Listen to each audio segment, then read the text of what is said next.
सुखरासी हरिकथा तारू भव सागरीचे उंच नीच अधिकारी। प्रस्तुत प्राप्त प्रसंगी प्राप्त स्थळी अखिलकोट ब्रह्मनायक पंढरीश पांडुरंग परमात्म्याच्या चरणकमलावरती कीर्तनरूपी पुष्प समर्पित करण्यासाठी आपल्या सज्जन मातापित्यांच्या समोर म्हणून दाखवलेला अभंग विश्वसंत विश्वसम्राट विश्व उद्धारक विश्वतारक विश्वाचे मैबाप श्रीमंत श्री संत जगद्गुरु तुकोबारा यांचा चार चरणाचा कालाया प्रसंगातला अभंग आपल्या समोर मांडला। विढाला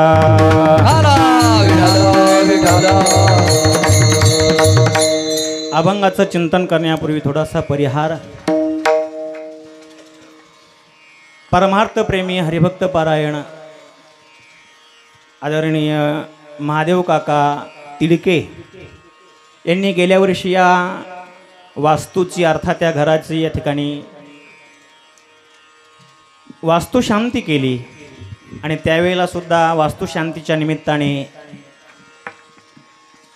भागवताची कथा श्रीमद भागवताची कथा करून अन्नदान करून गेल्या वर्षी वास्तुशांती केली आणि याही वर्षी पुन्हा त्यांच्या मनात आलं की आता एकदा नाही तर तीनदा भागवत करायचं आहे म्हणून याही वर्षी पुन्हा एकदा भागवताची कथा आयोजित करण्यात आली। आणखी एक वर्ष राहिले आणि त्यानिमित्ताने ही काल्याची सेवा, कारण की वारकरी संप्रदायाचा दंडक आहे। तुम्ही उत्तर भागात गेलात उत्तर प्रदेशात गेलात तर भागवताची सांगता ही यज्ञ करून केल्या जाते, आहुती देऊन केल्या जाते किंवा गीतेचा पाठ विष्णू सहस्त्रनामाचा पाठ करून केल्या जाते। पण आपल्या महाराष्ट्रामध्ये कुठल्याही कथेची सांगता ही काल्याच्या कीर्तनाने केल्या जाते। काल्याचं कीर्तन म्हणजे सांगतेचं कीर्तन आणि म्हणून ही काल्याच्या कीर्तनाची सेवा माझ्या वाटेला आली आहे। गेल्या वर्षी आमच्या दत्ता महाराजांनी 3 दिवस कथा केली आणि काही अडचणी आल्यामुळं पुन्हा नंतर 4 दिवस कथा मला करावी लागली आणि यावर्षी महाराजांची निर्विघ्नपणे पहिल्यापासून कथा पार पडली आणि काल्याची सेवा माझ्याकडे आली आहे। उत्कृष्ट मृदंगाचार्य महाराष्ट्रात ज्यांचं अतिशय गोड नाव आहे, मी म्हणत असतो भगवान शंकराच्या डमरूतून 14 सूत्र निघाले, आता सांगत नाही ते 14 सूत्र निघाले। त्या 14 सूत्रापासून पुढे व्याकरण सुरू झालं, पाणिनीने त्याच्यावर गोड चिंतन केलं पण त्यांनी 14च केले। आमचे शंकर महाराज पकोजातून अनेक बोल तयार म्हणजे काढतात म्हणून असे शंकर महाराज आहेत। उत्कृष्ट गायनाचार्य ज्यांनी कथा केली, कथा करून पुन्हा कीर्तनाला उपस्थित आहेत आमचे परमस्नेही परममित्र संगीत विशारद भागवताचार्य कीर्तनाचार्य गायनाचार्य आमच्यासे दत्ता महाराज सर्वच आचार्य आहेत। आणि त्याचबरोबर आमचे परमस्नेही परममित्र बाळू महाराज आहेत, तुम्ही सर्व भजनी मंडळ आहेत, आमचे नागेश महाराज आहेत आणि महाराष्ट्रापर्यंत हे जे कार्यक्रम पोहोचण्याचं काम करत आहेत आमचे परमस्नेही परममित्र तुळजाभवानी प्रतिष्ठानचे अध्यक्ष आमचे बाळासाहेब महाराज डांगे आणि तुम्ही सर्व भगवान खंडोबारा यांच्या पवित्र दरबारामध्ये हा कार्यक्रम आपण साजरा करतोय। याच्यासाठी अभंग जगद्गुरु तुकोबारा यांचा निवडलेला आहे आणि या अभंगावर मला सद्गुरूंच्या कृपेने जेवढं बोलता येईल तेवढं बोलण्याचा प्रयत्न करणार आहे। विढाला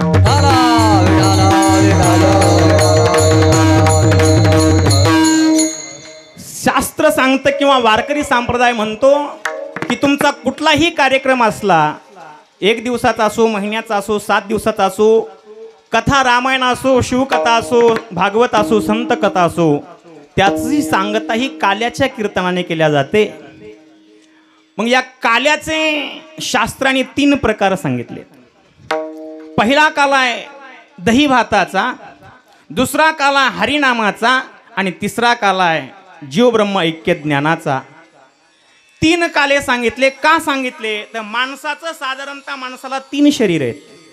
पहिलं दिसतं ते स्थूल शरीर आहे, या स्थूल शरीरामध्ये दुसरं एक शरीर आहे त्याला अंतःकरण असं म्हणतात, त्याला सूक्ष्म शरीर असं म्हणतात, ते दिसत नाही।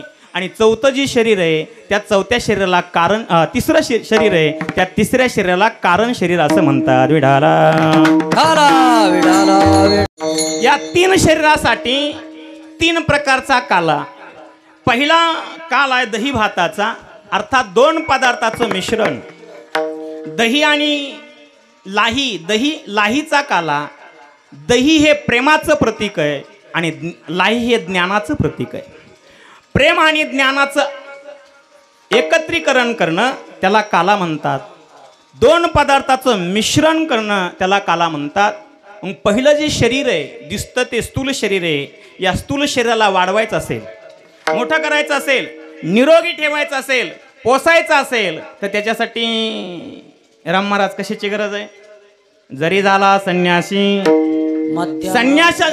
जरी झाला तरी शरीर जगण्यासाठी त्याने खाल्लं पाहिजे. काय केलं पाहिजे? जगण्यासाठी खाल्लं पाहिजे.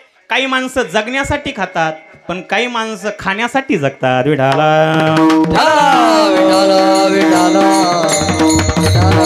म्हणून या स्थूल शरीराला जर वाढवायचं असेल, लहानाचं मोठं करायचं असेल, पुष्ट करायचं असेल शरीर तर त्याच्यासाठी दही आणि भाताचा अर्थात 2 पदार्थाचं मिश्रण त्याच्यासाठी त्याला जेवण करावं लागेल. मग जेवण करताना भाजी भाकरीचा कालाच असतो, दूध भाकरीचा कालाच असतो. 2 पदार्थाचं मिश्रण अर्थात जेवण जे आहे अन्न आहे, या अन्नाचा काला माणसाच्या या स्थूल शरीराला पुष्टी देतो. म्हणून स्थूल शरीरासाठी दही भाताचा काला अर्थात अन्नाचा काला.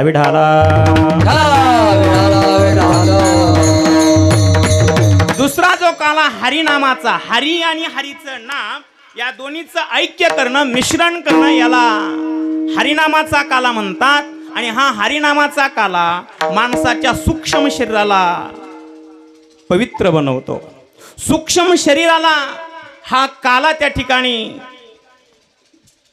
सूक्ष्म शरीरासाठी काला केला, कारण की अंतःकरणामध्ये माणसाच्या मल, विक्षेप आणि आवरण हे 3 दोष असतात.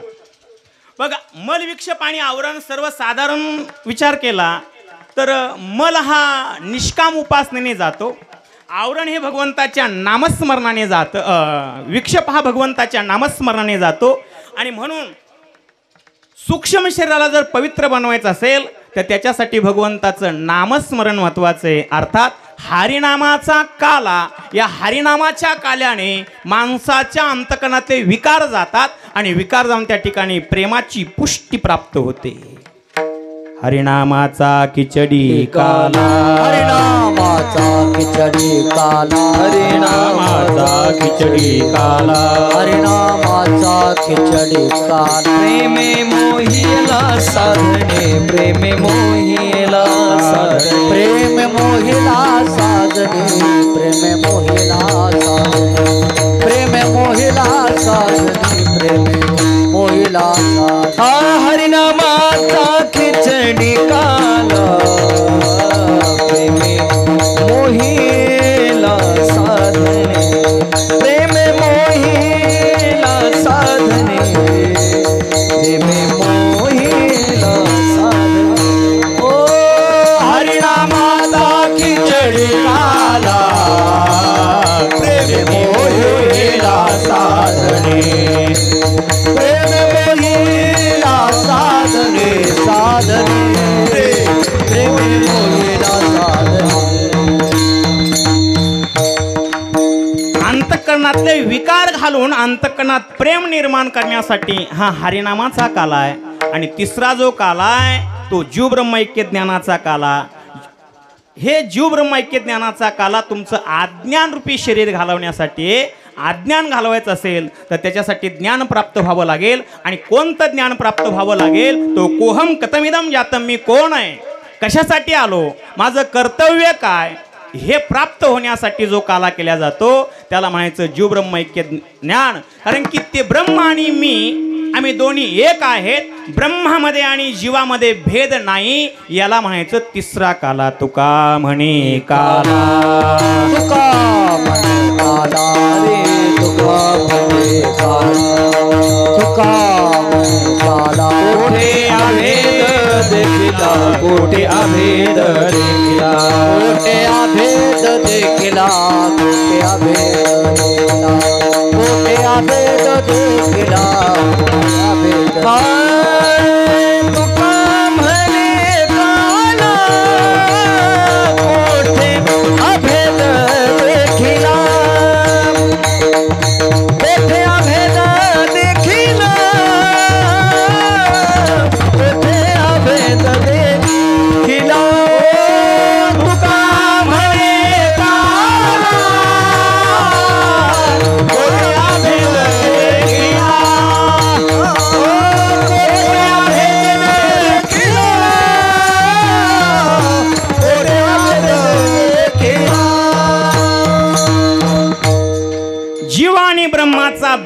जाऊन ते ब्रह्म मी आहे याचं ज्ञान होणं म्हणजेच भवसागरातून तरणं. विठाला विठाला.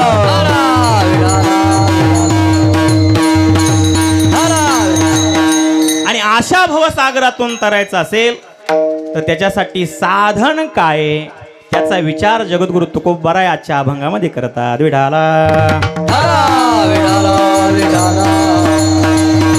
त्याच्यासाठी काला श्रवण केला पाहिजे आणि काला हा सहजासहजी मिळत नाही, दुर्लभ आहे. तुका म्हणे वैकुंठी तो ऐसे नाही कवळ काही काल्याचे. तुका म्हणे काला वैकुंठी दुर्लभ विशेष हा लाभ संत संगी. हा काला अतिशय दुर्लभ आहे. तुम्हा आम्हाला दुर्लभ आहे, स्वर्गातल्या देवांना दुर्लभ आहे. तुला सांगू का, जाऊ द्या, अगदी जवळ येऊन सांगतो. ज्याने काला केला त्या कृष्णाला सुद्धा हा काला दुर्लभ आहे. विढाला विढाला. कृष्णाला काला दुर्लभ आहे, त्यानं ते निर्माण केला ना काला. हो, कन्हैयाने काला केला, कृष्णाने काला केला, पण दत्त महाराज किती वेळा केला? एकदाच केला ना. अरे त्याला जर काला जर सुलभ असता, रोज केला असता ना त्याने, ज्या अर्थी त्याने जीवनामध्ये 11 वर्ष भगवान गोकुळात वृंदावनात राहिले, मग एवढ्या वर्षात त्याने एकदाच काला का केला? कारण की काला सहजासहजी मिळत नाही, फक्त तो मिळतो या वारकरी संप्रदायामध्ये. आणि त्याच्यापेक्षाही पुढं बोलतो, हा काला फक्त महाराष्ट्रामध्ये आणि वारकरी संप्रदायामध्येच केला जातो. इतर प्रदेशामध्ये किंवा इतर संप्रदायामध्ये हा काला होत नाही. कन्हैयाला सुद्धा हा काला दुर्लभ आहे, म्हणून कन्हैयाने हा काला एकदाच केला. कन्हैयाने 2 गोष्टी एकदाच केल्या, काला एकदाच केला आणि रास क्रीडा सुद्धा एकदाच केली. बाळासाहेब आणखी बोलून जातो. कन्हैयाने जेव्हा काला केला, दत्त महाराज भागवतात सांगा, कन्हैयाने काला केला तेव्हा एक तरी पुरुष होता का? एकही पुरुष नव्हता. होत्या तेवढ्या गवळणी होत्या, गोपी होत्या. रास क्रीडा केली तेव्हा, रास क्रीडा केली तेव्हा एकही पुरुष नव्हता, सर्व गोपी गवळणी होत्या. आणि जेव्हा काला केला तेव्हा एकही स्त्री नव्हती, सर्व पुरुषच होते. ज्या अर्थी काला केला तेव्हा फक्त पुरुष होते आणि रास क्रीडा केली त्या अर्थी तेव्हा सर्व स्त्रिया होत्या. याच्यातला कदाचित उद्देश कन्हैयाचा असा असावा की स्त्रियांचा परमार्थ स्त्रियांनी करावा आणि पुरुषाचा परमार्थ कदाचित पुरुषांनी करावा. विढाला.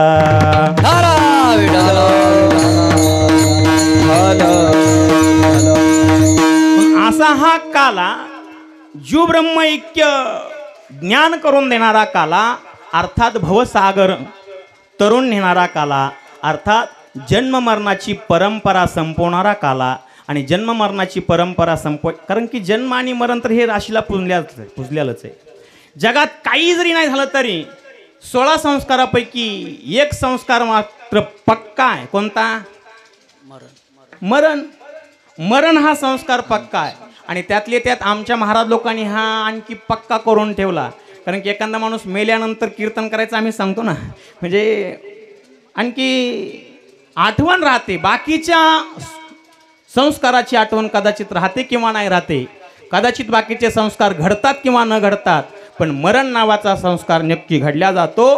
जन्म आणि मरण हा खरा संसार आहे. अनेक प्रमाणे अनेक श्लोक आहेत, मला तिकडेही जायचं नाही. हा जन्म मरण रूपी परंपरा संपवणं याला म्हणायचं खऱ्या अर्थाने काला. विढाला. जन्म आणि मरण म्हणजे जसं जुनं वस्त्र झाल्यानंतर माणसं टाकून देतात. जुन्या काळामध्ये माणसं कपडे जुने होईपर्यंत घालायचे. आता कपडे जुने होत नाहीत, माणसं जुने होईल पण कपडे जुने होत नाहीत. थोडं फाटला की लगेच नवा. आणि आता कपडे एवढे झाले की बाहेर जाताना वेगळा ड्रेस, घरात आल्यानंतर वेगळा ड्रेस, गावाला जाताना वेगळा ड्रेस, लग्नाला जाताना वेगळा ड्रेस, कार्यक्रमाला जाताना वेगळा ड्रेस, पुन्हा बाहेर गेल्यानंतर घरात आल्यानंतर ते नाही वापरायचा, पुन्हा घरात वेगळाच. म्हणजे बाहेर जाताना लोकांनी पाहावं म्हणून नवे कपडे घालायचे. आणि घरात आल्यानंतर घरात माणसं असे कपडे घालतात की एखाद दिवस घरातलाच माणूस त्याला दचकून घाबरल असे कपडे घालतात. म्हणजे कपडे जसं बदलतात आणि कपडे जसे नवीन घालतात तसं शरीर बदलणं याला म्हणायचं मरण. आणि दुसरं शरीर प्राप्त होणं याला म्हणायचं जन्म. नवे कपडे शिवणं याला म्हणायचं जन्म आणि जुने कपडे टाकून देणं याला म्हणायचं मरण. विढाला. जन्म मरणाच्या दुःखरूपी परंपरेतून प्रत्येकाला सुटायचंय. या दुःखातून जर सुटायचं असेल तर त्याच्यासाठी एकच साधन आहे आणि त्या साधनाचं नाव आहे भगवंताची कथा. कारण की कथा ही माणसाला जीवनातून मुक्त करते. कथा मुक्त करी, कथा दुःख हरी, कथा मुक्त करी, कथा याची बरी विठोबाची. कोणती कथा? तर त्या कथेचं नाव आहे कृष्ण कथा. तापलेल्या जीवाला पवित्र बनवणारं साधन म्हणजे त्या साधनाचं नाव आहे कृष्ण कथा. तापलिया तापे पोहे टाकी किंवा पवित्र ते जगी. कृष्ण कथा गंगा सावळे उदक. मना बुद्धी किंवा मना बुडी एक ओलावले. ही कृष्णाची कथा तुमच्या जीवनातली व्यथा नाहीशी करते. म्हणून भागवतातल्या गोपी गीतातल्या 9व्या श्लोकात गवळणी गातात, देवा तुझी कथा कशी अतिशय गोड आहे. किती गोड आहे? तव कथामृतं तप्त जीवनं कविभिरीडितं कल्मषापहं श्रवणमङ्गलं श्रीमदाततं भुवि गृह्णन्ति ते भूरिदा जना. तव कथामृतम तप्त जीवनम. तप्त जीवनाला पवित्र बनवणारी कथा आहे. आणि ही कथा तुम्हाला श्रवण करायची असेल तर काल्याचं कीर्तन श्रवण करायचं असेल, कथा श्रवण करायची असेल तर संप्रदायामध्ये यावं लागेल. जगद्गुरु तुकोबरायांचा ज्ञानोबरायांचा मागोवा घ्यावा लागेल. आणि या कथेमध्ये त्या ठिकाणी तुमच्या जीवनात जर कथा श्रवण केली तर नक्की जीवनातलं सुख दुःख जाऊन सुख प्राप्त झाल्याशिवाय राहणार नाही. म्हणून तुम्हाला सुख प्राप्त करायचं आहे ना तर त्याच्यासाठी एकच करावं लागेल, फक्त भगवंताची कथा श्रवण करावं लागेल. याचाच विचार जगद्गुरु तुकोबरा अभंगाच्या पहिल्या चरणात. दीन आणि दुर्बळासी, दीन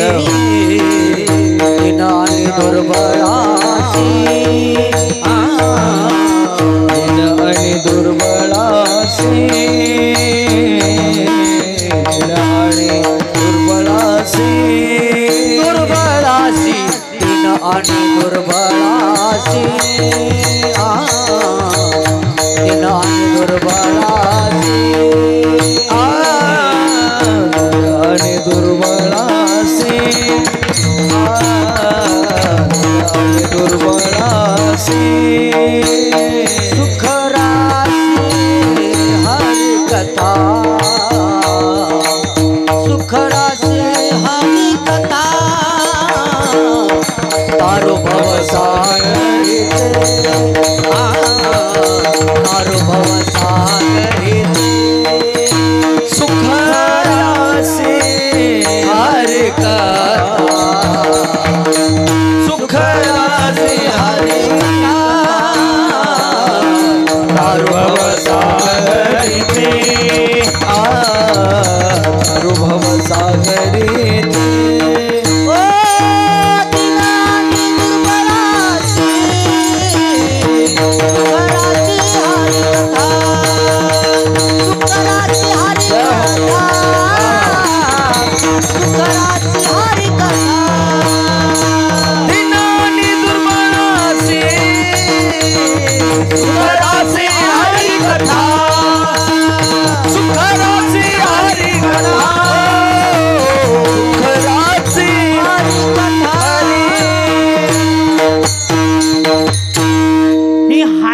कथा जीवनातून दुःख घालून सुखाची रास प्राप्त करून देणारी. मग महाराज ही हरीची कथा आम्हाला श्रवण करायची, पण आमचा अधिकार नाही.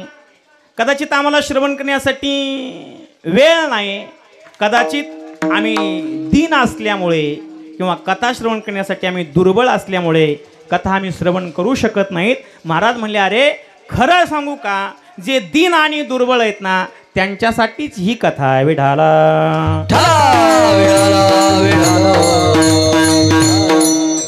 कथेची सांगतेचं कीर्तन आहे ना, म्हणून कथा शब्द बोलतो. विठाला विठाला. मग आता दीन कोणाला म्हणायचं आणि दुर्बळ कोणाला म्हणायचं? जे इंद्रियाच्या पाठीमागं धावतात, ज्याची इंद्रिय स्वतःच्या ताब्यात नाहीत, त्यांना दीन म्हणायचं. एवढे इंद्रिय माणसाला दीन बनवतात की इंद्रियामुळे माणसं जीवनामध्ये माणसाला दुःख होतं. कारण की कोणतं इंद्रिय कधी घात करील.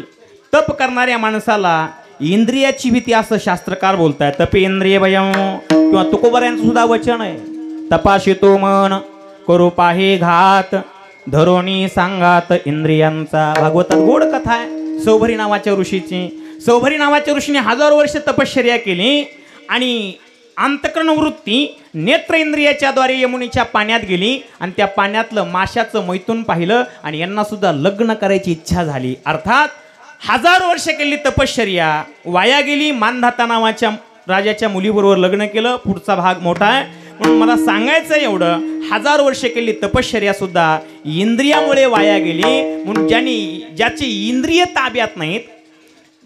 अहो माणसाची इंद्रिय ताब्यात नाहीत एवढी विचित्र माणसं आहेत. मन बुद्धी हे तर ताब्यात नाहीच नाही. पण माणसाची जर इंद्रिय ताब्यात असते तर माणसाने व्यसन केले नसते. दारू पिणाऱ्याला कळतंय दारू पिणं योग्य नाही, चांगलं नाही, पण तरीही सुटत नाही. तंबाखू खाणाऱ्याला सुद्धा वाटतंय तंबाखू खाणं योग्य नाही, तरी सुटत नाही. तंबाखूने माणसं संपवले तरी तंबाखू संपली नाही. विढाला विढाला असे इंद्रियाच्या अधीन गेलेले जे आहेत त्यांच्यासाठी भागवताची कथा आहे. मग महाराज असा कोण आहे की जो दीन होता इंद्रियाच्या अधीन गेला आणि त्यांनी कथा ऐकली तो मुक्त झाला. त्याचा विचार भागवताच्या कथेत पहिल्या दिवशी आपण ऐकला. विढाला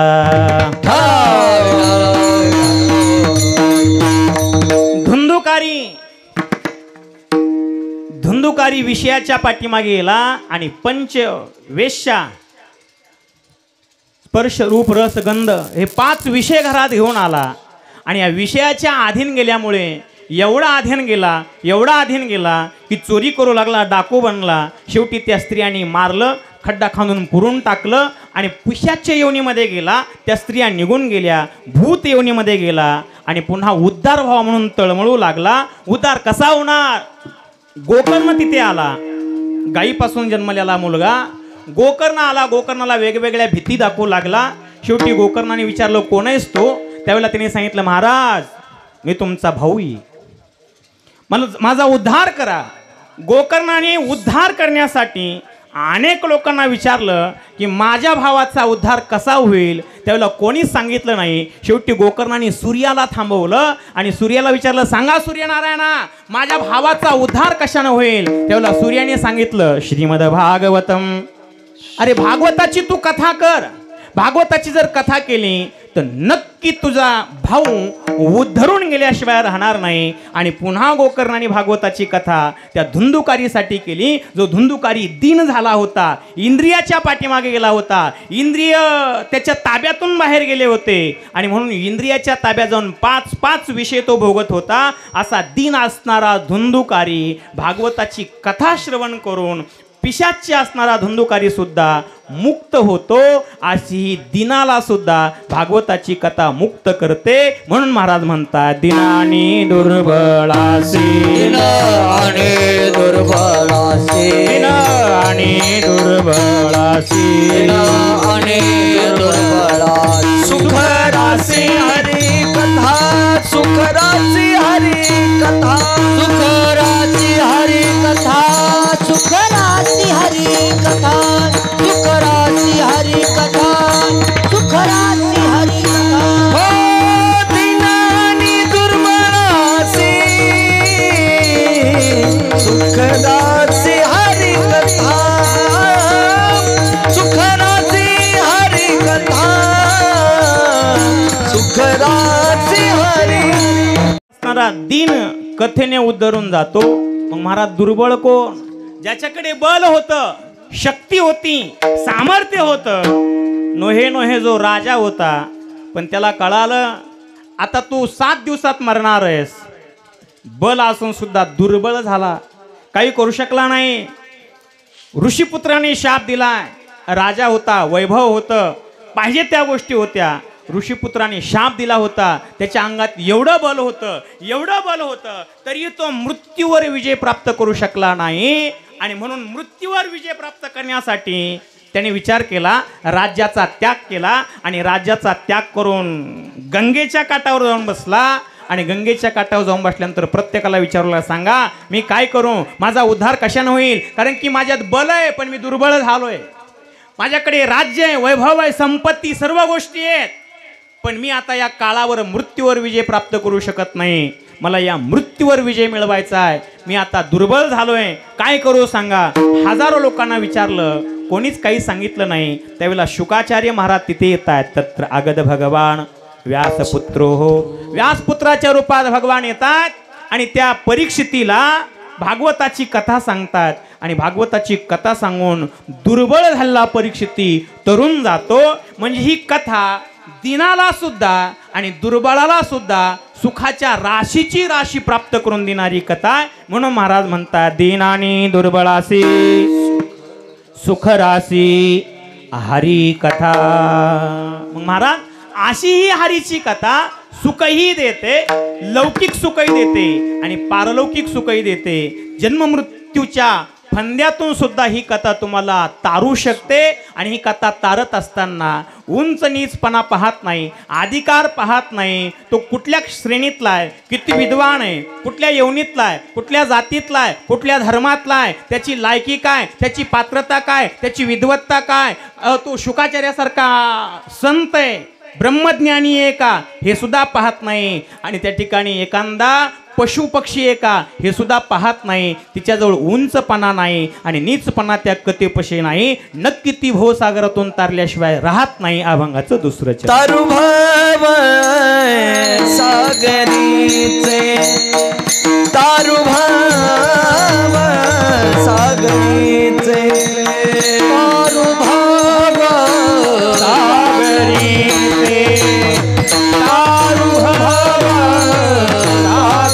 सागरीचे, तारुभव सागरी, तारुभव सागरीचे, तारुभव सागरीचे, तारुभव सागरीचे. उंच नीच अधिकारी, उंच नीच अधिकारी, उंच नीच अधिकारी,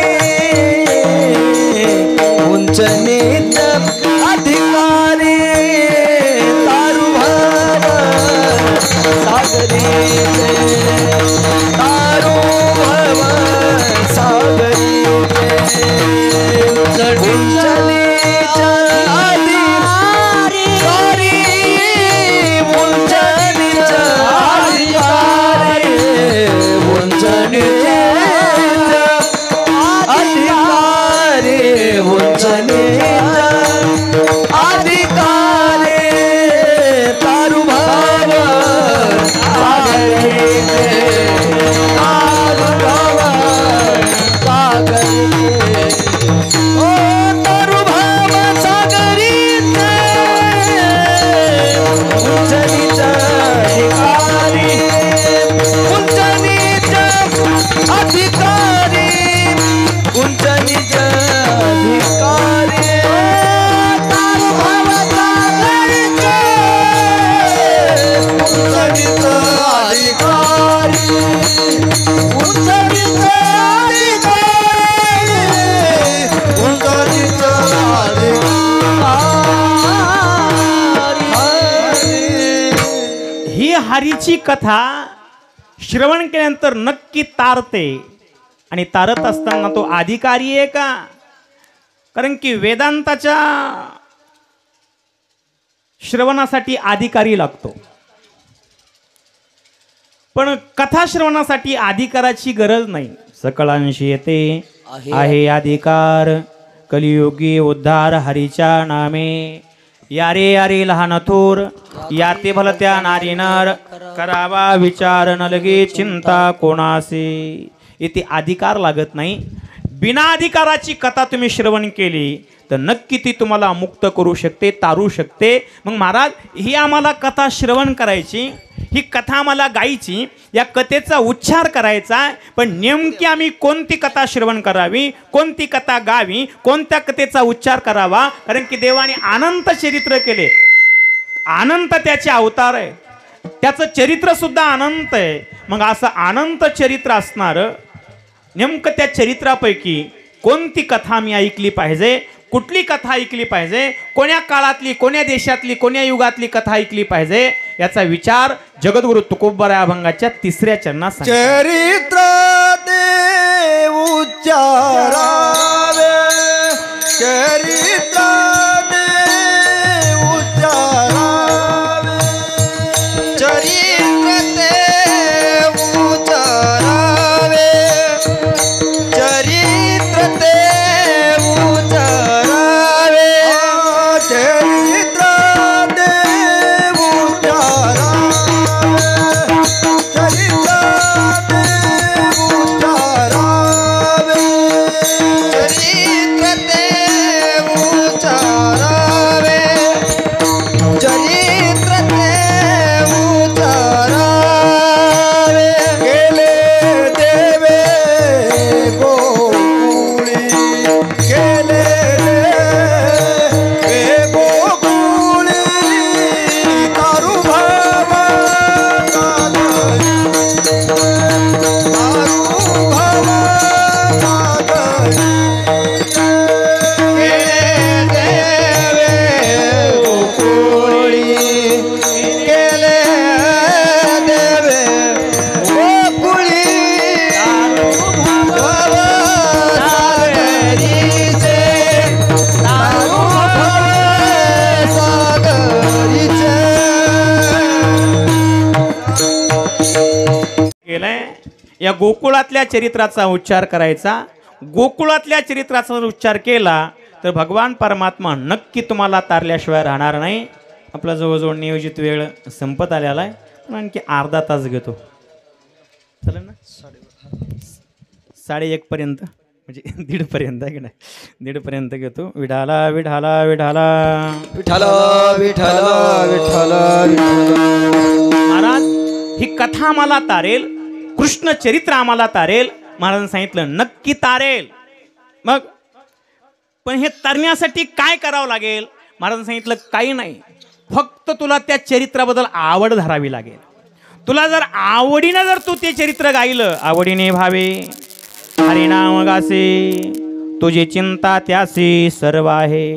तू आवडीनं जर गायलं ना तर नक्की तो परमात्मा तुझ्यावर कृपा केल्याशिवाय राहणार नाही. आणि त्याने जर कृपा केली तर हा जन्म मरण रूपी संसार, जन्म मरण रूपी परंपरा, हे जन्म मरणाचं दुःख नक्की गेल्याशिवाय राहणार नाही. पण याच्यासाठी तुला आवड धरावी लागेल. आवड धरून ऐकलं नक्की तो परमात्मा कृपा केल्याशिवाय राहणार नाही. अभंगाचं शेवटचं चरण.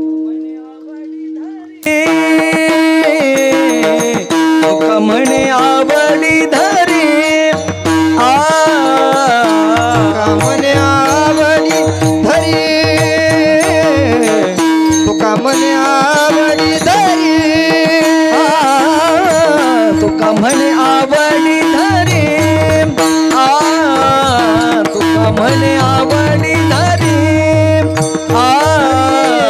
तुका म्हणे आवडी धरी,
तुका म्हणे आवडी धरे कृपा करी म्हणवणी तारो भव सागरीचे उंचणीच अधिकारी.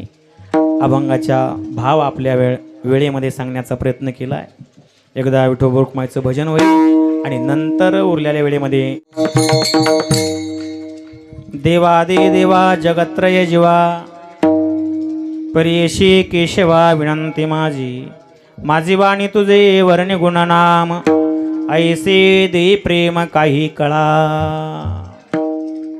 आज काल्याचा प्रसंग असल्यामुळे संप्रदायाने नियम घालून दिला की आज कन्हैयाचं चरित्र त्याचा उच्चार केला पाहिजे. आपण प्रमाण म्हणून गेलो चरित्र ते उच्चारावे केले देवी गोकुळी. गोकुळात केलं चरित्र याचा उच्चार अगदी थोडक्या वेळामध्ये करूया. भगवान परमात्मा कारागृहामध्ये जन्माला येतात. पण कारागृहात जन्माला यायच्या अगोदर अराजकता निर्माण झाली. पृथ्वी गाईचं रूप घेते आणि ब्रह्मदेवाजवळ जाते आणि ब्रह्मदेवाला सांगते की आता या पापाचा भार मला सहन होत नाही. तेव्हा ब्रह्मदेवाने सांगितलं काळजी करू नको. तेव्हा आकाशाची वाणी होते आणि आकाशाची वाणी सांगते की काळजी करू नका. भगवान परमात्मा मृत्यू लोकामध्ये हा पापाचा भार नाहीसा करण्यासाठी जन्माला येणार आहेत. म्हणून भगवान जन्माला येण्याची तयारी करतात.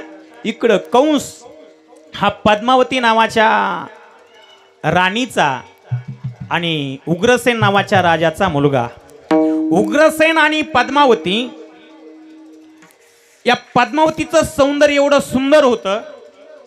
या पद्मावतीला पाहिलं एका द्रुमिल नावाच्या राक्षसाने. मी थोडक्यात मुद्दा मागं सांगतोय जे कदाचित ऐकलं नसेल. द्रुमिल नावाच्या राक्षसाने पाहिलं, मनात विचार केला की एक ना एक दिवस मी या पद्मावतीचा उपभोग घेणार. म्हणून एक दिवस पद्मावती आणि उग्रसेन वनविहार करायला जातात. गर्गसंहिता लिहिते. गर्गसंहितेत याचं चिंतन आहे. आणि वनविहार करायला जातात तेव्हा हे द्रुमिल नावाचा राक्षस एका सशाचं रूप घेतो आणि त्या पद्मावतीच्या पायाजवळ घोटाळतो. पद्मावती त्या सशाला उचलते, आपल्या मांडीवर घेते. त्यावेळेला त्या पद्मावतीच्या गर्भामध्ये बालक आहे. त्या दुर्मिळ नावाच्या राक्षसाची सावली त्या गर्भावर पडते किंवा ते हात फिरवतं आणि काही वेळाने ते सस सोडून दिल्या जातं, निघून जातं. पण त्यावेळेला आकाशवाणी होते, पद्मावती तुझ्या गर्भात जे बालक येणार आहे ना ते तुझ्या कुळाचा नाश करणार आहे. ही आकाशवाणी पद्मावतीने ऐकली, मनामध्ये खंत होती. शेवटी मुलगा जन्माला आला. मथुरेचा राजा उग्रसेन, पद्मावती मथुरेची राणी. त्या बालकाला जन्माला घातलं. म्हणजे जसं कुंती मातेने कर्णाला यमुनेत सोडलं तसं या पद्मावतीने एका पेटीमध्ये त्या बालकाला घातलं आणि ती पेटी यमुनेत सोडून दिली. मथुरेपासून खाली काही अंतरावर एक गाव आहे. त्या गावाचं नाव आहे शौरी. काय नाव आहे गावाचं? शौरी. आता ते मथुरेतच मिळून गेले. त्या शौरी नावाचा राजा, ज्याचं नाव सुरसेन, आणि त्या सुरसेनाची बायको जिचं नाव मारिशा. काय नाव आहे? मारिशा. या सुरसेन आणि मारिशाला संतती नव्हती म्हणून दुःखी होते. यमुनीच्या काठावर बसले होते, शोक करू लागले पुत्र नाही म्हणून. तेवढ्यात ती पेटी वाहत वाहत येते. त्या पेटीला पाहिल्या जातं, पाण्यातून वर काढल्या जाते गंगेतून. त्या पेटीमध्ये एक बालक दिसतं. बालक पाहिल्यानंतर त्या मारिशा मातेला वात्सल्य निर्माण होतं आणि त्या बालकाचं ती लहानाचं मोठं भगवंताने दिलं म्हणून संगोपन करते आणि त्याच बालकाचं नाव ती कंस ठेवते. विठाला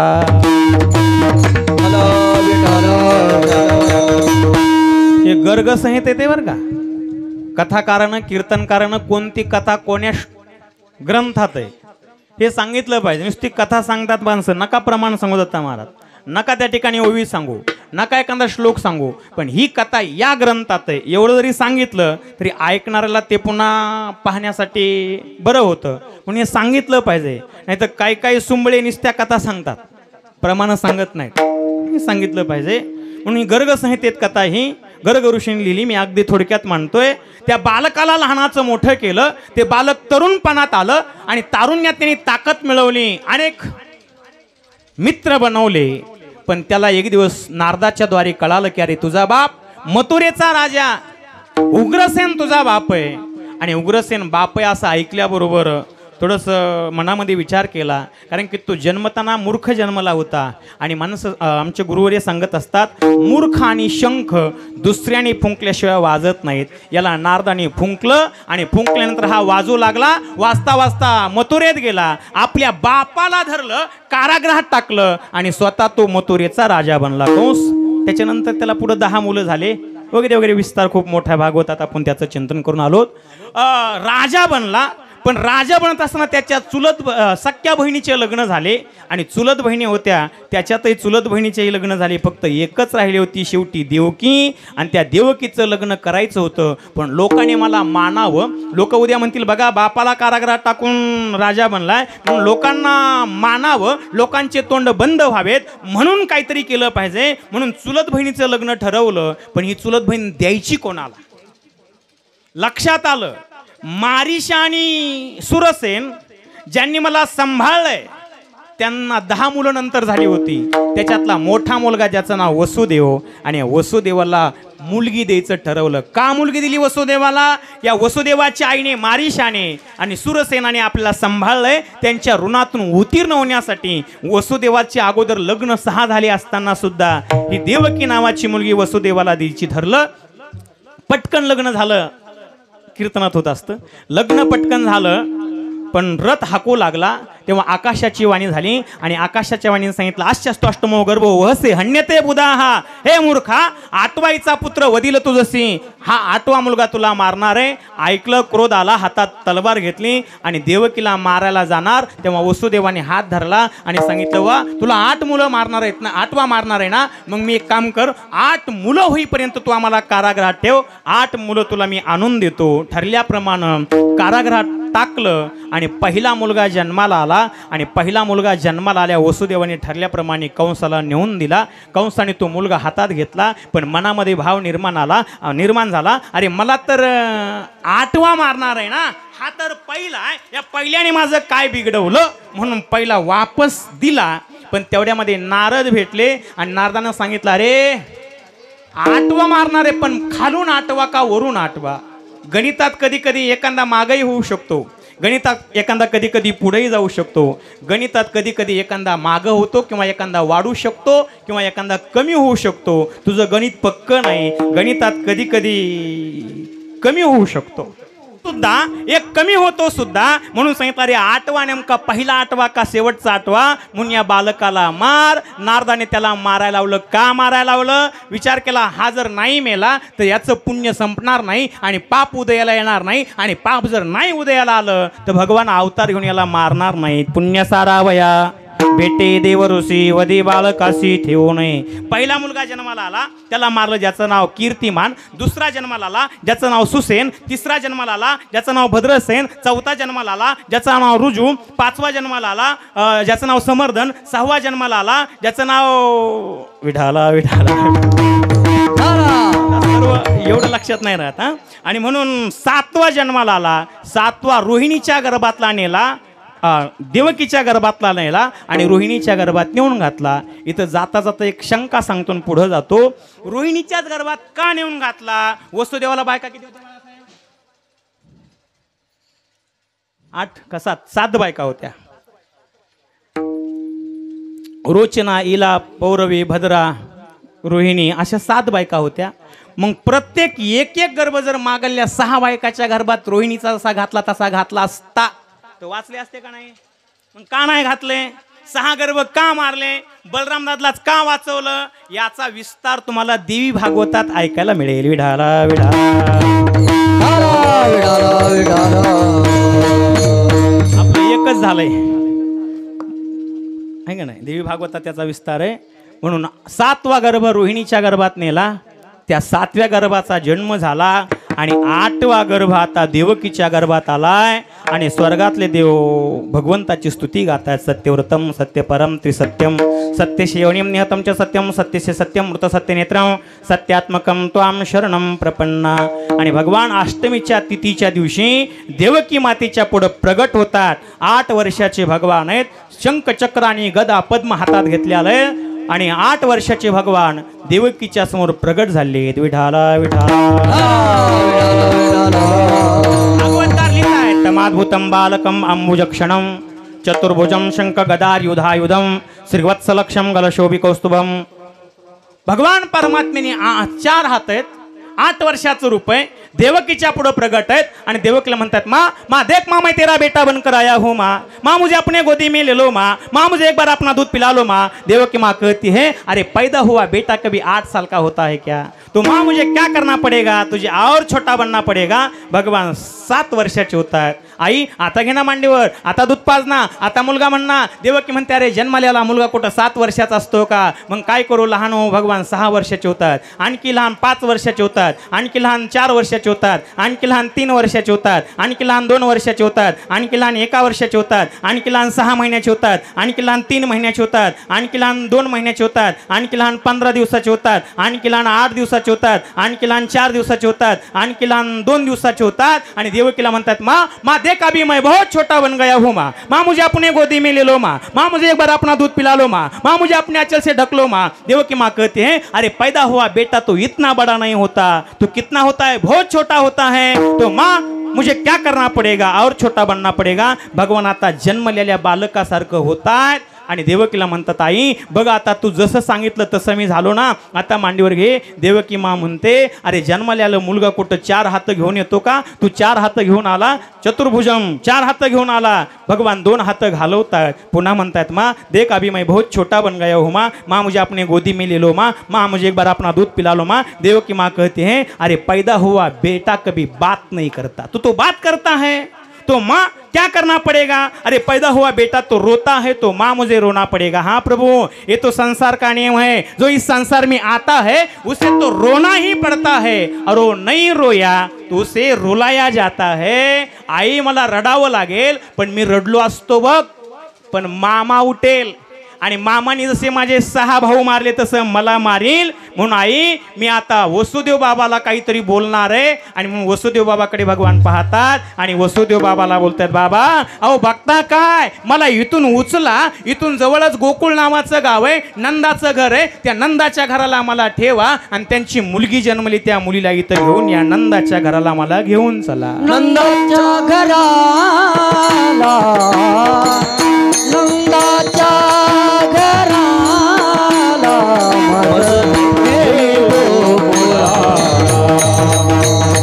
मदने गोकुळा ओ मदने गोकुळाला नंदाच्या घराला नंदाच्या घराला मदने गोकुळाला मदने गोकुळाला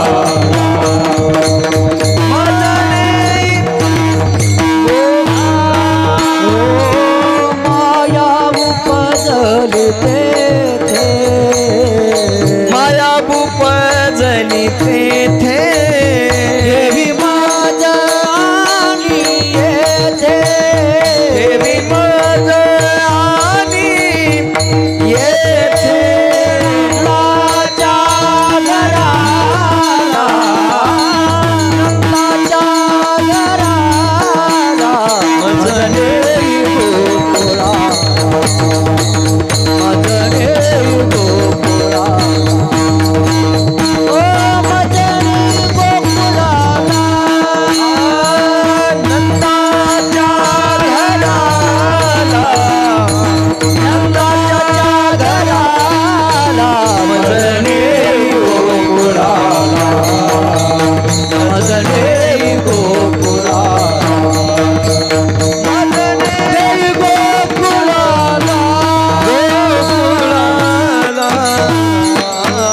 भगवान नंदाच्या घराला गोकुळात येतात आणि गोकुळात भगवंताचा आनंद उत्सव होतो. नंदस्त्वात्मज उत्पन्ने जात आल्हादो महामना.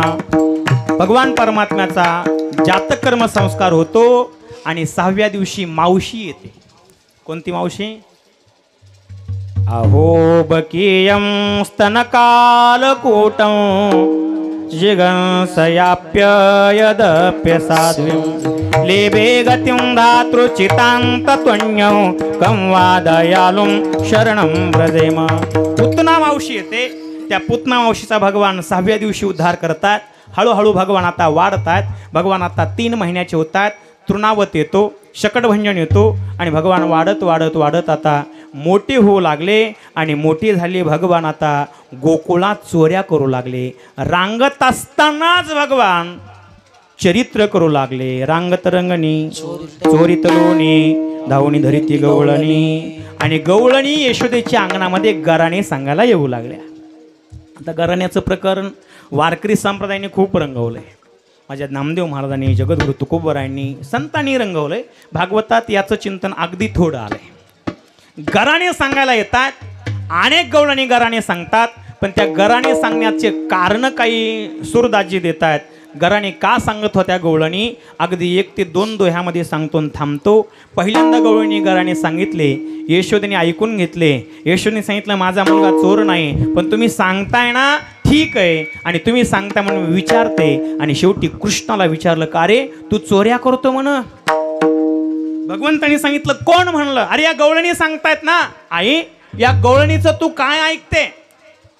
मग गवळणी तुझं घरानं का सांगतात? आई याचं कारण आहे, याचा आध्यात्मिक भाव वेगळा आहे। शब्दशार्थ घेऊ नका, शब्दशार्थ घ्याल तर गोंधळ कराल। अध्यात्माचा अर्थ वेगळा आहे। आई या गवळणीत ना, या गवळणीचे पती त्यांच्यावर प्रेम करत नाहीत। काय बोलतात भगवान? आध्यात्मिक अर्थ वेगळा याचा, शब्दशार्थ घेऊ नका। या गवळणीचे पती त्यांच्यावर प्रेम करत नाहीत, म्हणून त्या माझ्यावर प्रेम करतात, आणि त्यांचं माझ्यावर प्रेम सदैव राहावं म्हणून त्या मला बदनाम करून चोर ठरवतात। का चोर ठरवतात? मी जर एकदा चोर ठरलो तर माझं लग्न होईल का? चोराला कोण मुलगी देणार आहे? आणि माझं जर लग्न नाही झालं तर मग या गवळणीला माझ्यावर प्रेम करण्यासाठी कोणी रोकील का? उद्या माझं लग्न झालं आणि माझी बायको जर आली आणि या गवळणी माझ्यावर प्रेम करू लागले तर माझ्या बायकोचं त्यांचं भांडण झाल्याशिवाय राहणार नाही। आध्यात्मिक भाव वेगळा आहे। म्हणून त्या गवळणी मला चोर ठरवतात, माझं लग्न होऊ देत नाहीत, कारण की त्यांचे पती त्यांच्यावर प्रेम करत नाहीत। सूरदाजी लिहितात,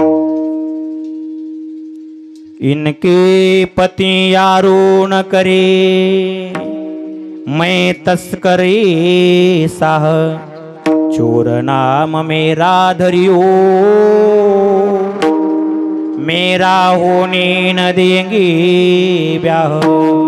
आई मला या सगुण साकारातून निर्गुणाकडे जाऊ देत नाहीत, आणि भक्ती करायची म्हणल्यावर सगुण साकार व्हावं लागेल, निर्गुणाची भक्ती करता येणार नाही, म्हणून मला त्या नामरूपाला आणतात। यशोदेने घराने ऐकून घेतले। शेवटी यशोदेने सांगितलं का नाही या ठीक आहे तुझे घराने ऐकले, पण या घराने सांगणाऱ्या गवळणीमध्ये 3 प्रकारच्या गवळणी होत्या। कोणी लेकी, कोणी सुना, कोणी लेकी, कोणी एकी स्वतंत्र। सासू नावाची गवळण घराने सांगत नव्हती, लेक नावाची गवळण घराने सांगत नव्हती, घराने सांगत होती ती सून नावाची गवळण, कारण की पहिल्या काळातल्या सुना बंधनात होत्या। पहिल्या काळात सासा जास्त सासरवास करायच्या, म्हणून पहिल्या काळात सासुरवास होता।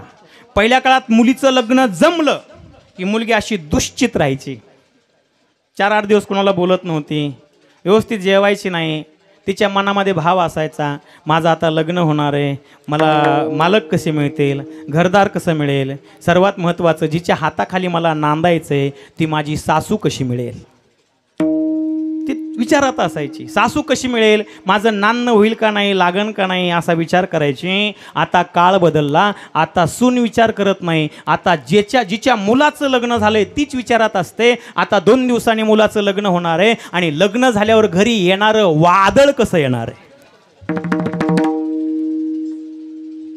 म्हणजे सून कशी येणार आहे, ती आल्यानंतर व्यवस्थित राहील का, सर्वांना सांभाळील का, दीर भायाबरोबर राहील का, सासू सासऱ्याला सांभाळील का या वर्षी आली महाराजाला एका घरचा 1 कप चहा होता, दुसऱ्या वर्षी सासूचा 1 कप आणि सुनाचा 1 कप मिळेल का?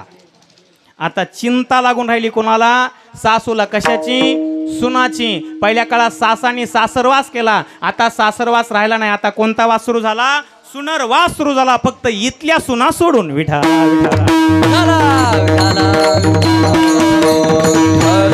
ती सून नावाची गवळण बंधनात होती, आणि म्हणून तिला कन्हैयाचं दर्शन घेण्यासाठी जायचं होतं, कारण की तिने ओळखलं होतं कृष्ण ब्रह्म आहे आणि जोपर्यंत ब्रह्माला मी पाहत नाही तोपर्यंत मला सुख मिळत नाही, चैन मिळत नाही आणि ब्रह्मदर्शनासाठी काहीतरी निमित्त पाहिजे. कारण की महाराज म्हणले ना, कोणी कोणाच्या घराला विनाकारण येत नाही. कोण येते घरा? आमोच्या कशाला गेल्या वर्षी काला झाल्यावर पुन्हा याच वर्षी आलो. म्हणजे कोण येते घरा? आमोच्या कशा काय ज्याची त्याला काम नाही. विनाकारण गवळणी कोणाच्या घरी कशा जाते? म्हणून त्यांनी निमित्त ठरवलं. निमित्त काय? गरानं सांगण्याचा बहाणा केला. सूरदाजी लिहितात, देखे बिन काना जब मन नहीं माना, इन आँखों से हमने आज, इन आँखों से हमने आज ब्रह्म पहचाना, ये उल्हाना तो बहाना है. अरे गरानं सांगणं हे बहाणा होता, निमित्त होतं. म्हणून निमित्त करून गवळणी गराने सांगायला येत होत्या आणि ब्रह्मदर्शन करून निघून जात होत्या. हे सर्व यशोदने पाहिलं आणि यशोदने सांगितलं, कृष्णा आता खोड्या भरपूर झाल्या, आता तुला रानात जावं लागेल आणि गायी चाराव्या लागतील. त्या काळातली शाळा म्हणजे गायी आणि भगवान परमात्मा गायी चारण्यासाठी सर्व गोपाला एकत्रित करतात आणि भगवान परमात्मा गोवत्स द्वादशीच्या दिवशी भगवान पहिल्यांदा गायी चारायला निघतात. यशोदने सांगितलं, चाललात ना, पण लांब जाऊ नका, जवळच खेळा आणि माझ्या कन्हैयाला सांभाळा. सांभाळा मुरारी प्राण माझा, सांभाळा मुरारी प्राण माझा, सांभाळा मुरारी प्राण माझा, सांभाळा मुरारी प्राण माझा. जवळीच खेळा जाऊ नका तुरी, सांभाळा मुरारी प्राण माझा, प्राण माझा, सांभाळा मुरारी प्राण माझा. जवळीच खेळा जाऊ नका दुरी, सांभाळा मुरारी प्राण माझा, प्राण माझा, सांभाळा मुरारी प्राण माझा. भगवान परमात्मा वनात जातात. हमामा हुंबरी होतो तो विटी दांडू आट्यापाट्या अनेक प्रकारचे खेळ खेळतात. रोज जातात. रोज घरी येताना सर्व गोपाळ कन्हैयाचा जय जयकार करतात. अनेक प्रकारचे वत्सासूर, बकासूर, आगासूर, काग वगैरे मारिला दाढी अवघे दैत्यखानी बुडविली. अनेक त्या ठिकाणी राक्षसांना मारतात आणि भगवंताचा एक दिवस मनामध्ये भाव येतो की आज आपण जीवनामध्ये सर्व गोपाळांना आनंदित केलं पाहिजे, कारण की त्यांना काला दिला पाहिजे. आणि सर्व भगवान परमात्मा गोपाळांना लांब गेलेल्या गायी एकदा वळून आणायचं सांगतायत. चला वळू गायी, बैसो जे हो एके ठाई. आणि एका कदंबाच्या झाडाखाली बसून भगवान सांगतात की प्रत्येकाने आपापली शिदोरी काढा. भगवान गोपाळांनी सांगितलं, देवा आमच्या शिदोऱ्या तुझ्यासारख्या नाहीत. भगवान त्यांनी सांगितलं, जशी आहे तशी असू द्या. आणि सर्वांच्या शिदोऱ्या एकत्रित करून भगवान तो काला करतात आणि तो काला भगवान परमात्मा सर्वांना कमळाच्या फुलाच्या पाकळ्याच्या आकाराने बसवतात आणि सर्वांना तो काला देतात. हा काला श्रवण करण्यासाठी स्वर्गातले देव माशाच्या रूपात येतात, पण भगवान परमात्मा त्या यमुनीच्या काठावर बसलेल्या माशांना काला देत नाहीत, गोपाळांना काला देतात. असा हा काला अतिशय दुर्लभ असणारा भगवंताने तो गोकुळात केला, तो एकदाच केला. बघा, भगवान परमात्मा ज्या भूमीमध्ये जन्माला आले त्या भूमीमध्ये काला एकदाच झाला, पण वारकरी संप्रदायामध्ये काला महाराष्ट्रामध्ये रोज होतो. रोज. असं एकही गाव नाही महाराष्ट्रात की त्या ठिकाणी काला होत नाही, किंवा असं महाराष्ट्रामध्ये एकही दिवस नाही की त्या दिवशी काला होत नाही. कारण की महाराष्ट्रात प्रत्येक गावामध्ये सप्तेत आणि त्या सप्त्याचा काला काल्याच्या कीर्तनाने होतो. आणि म्हणून महाराष्ट्रामध्ये कोण्या न कोण्या तरी गावामध्ये कुठंतरी रोज काला होतो. हा काला होण्याचं सौभाग्य फक्त महाराष्ट्राला लाभलंय आणि असा तो काला भगवंताने केला आणि असा काला सर्वांना वाटला. आणि या काल्याच्या माध्यमातून वारकरी संप्रदायाची कीर्तनाची परंपरा निर्माण नामदेव महाराजांनी केली. आणि तिथून पुढे हा वाळवंटात झालेला काला त्या ठिकाणी प्रसाद देणारे भगवान आहेत. भानुदास महाराज गीत गातात आणि भगवान परमात्मा काल्याच्या माध्यमातून सर्वांना प्रसाद देतात. असा हा काला वारकरी संप्रदायात केला जातो. या काल्याचे 3 प्रकार आहेत.